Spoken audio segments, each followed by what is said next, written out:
প্রিয় দর্শক বন্ধুরা, এই মুহূর্তের জন্য 2016 এসএলএসটি থেকে গুরুত্বপূর্ণ খবর আপডেট, বিগ নিউজ, যেখানে ওএমআর নিয়ে এই মুহূর্তে বড়সড় সংবাদ উঠে আসছে।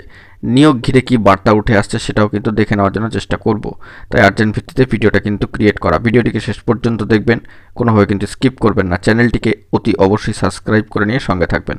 তো চলুন কথাবার্তা না বাড়িয়ে আমরা মূল টপিকেই ফোকাস করি। ফের আরও একবার ওএমআর নিয়ে এই মুহূর্তে গুরুত্বপূর্ণ খবর, যেখানে ফের অবস্থান কর্মসূচিতে বসেছেন এসএসসি 2016 ওয়েটিং তালিকায় থাকা চাকরি প্রার্থীরা।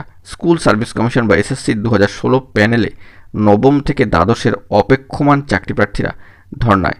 রবিবার সকালে ফের ধর্মতলায় গান্ধী মূর্তির পাদদেশে অবস্থানে বসলেন তারা, এবং সেই দিক থেকে ন্যায্য চাকরির দাবিতে তারা কার্যত 1000-এরও বেশি দিন কিন্তু অতিক্রম করে গিয়েছেন গান্ধী মূর্তির পাদদেশে, এবং সংখ্যাটা কিন্তু সেই দিন সংখ্যাটা নেহাত কিন্তু কম নয়। 1310 দিনেরও বেশি সময় তারা অতিক্রান্ত করে যাচ্ছেন। সুপ্রিম কোর্টের রায়ের পরিপ্রেক্ষিতে কয়েকদিন তারা অবস্থান বন্ধ রেখেছিলেন, আবারও সেই ধর্ণা অবস্থান বিক্ষোভ কর্মসূচির প্রক্রিয়া কিন্তু শুরু করে দিয়েছেন। তাদের মধ্যে থেকে সম্মানীয় এক প্রার্থী জানাচ্ছেন যে 2016 সালের প্যানেল বাতিল হওয়ায় আমরাই সব থেকে বঞ্চিত, যোগ্য হয়েও 17 রকমের দুর্নীতির ফলে নিয়োগ থেকে বঞ্চিত হয়েছি।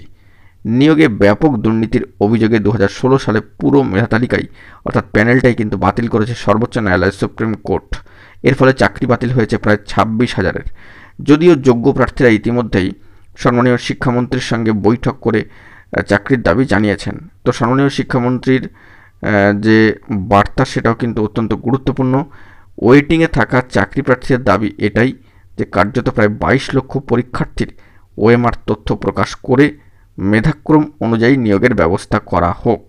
অর্থাৎ এখানেও কিন্তু সেই ওএমআর এবং ওএমআরকে নিয়েই কিন্তু এই মুহূর্তে দাঁড়িয়ে বড়সড় খবর আপডেট, যে তাদের দাবি প্রায় 22 লক্ষ পরীক্ষার্থীর ওএমআরের তথ্য প্রকাশ করে মেধাক্রম অনুযায়ী তাদের নিয়োগের ব্যবস্থা করা হোক। এদিকে সদ্য সুপ্রিম কোর্টের নির্দেশে চাকরি হারানো এসএসসির প্রায় 26,000 জনের কিন্তু ক্ষেত্রে শিক্ষাকর্মীর যোগ্যদের নামের তালিকা প্রকাশ করার দাবি জানিয়ে আসছেন তারা। স্কুল শিক্ষা দপ্তরের তরফে যোগ্য চাকরিহারাদের নতুন নামের তালিকা শিক্ষা দপ্তরের কাছে পাঠানো হয়েছে, এই মর্মে কিন্তু বার্তা উঠে আসছে সামাজিক গণমাধ্যমের সূত্র ধরে। এমনটাও জানা যাচ্ছে যে সেখানে চাকরি প্রার্থীদের নাম এবং স্কুলের নাম সহ বিস্তারিত তথ্য জানানো হয়েছে।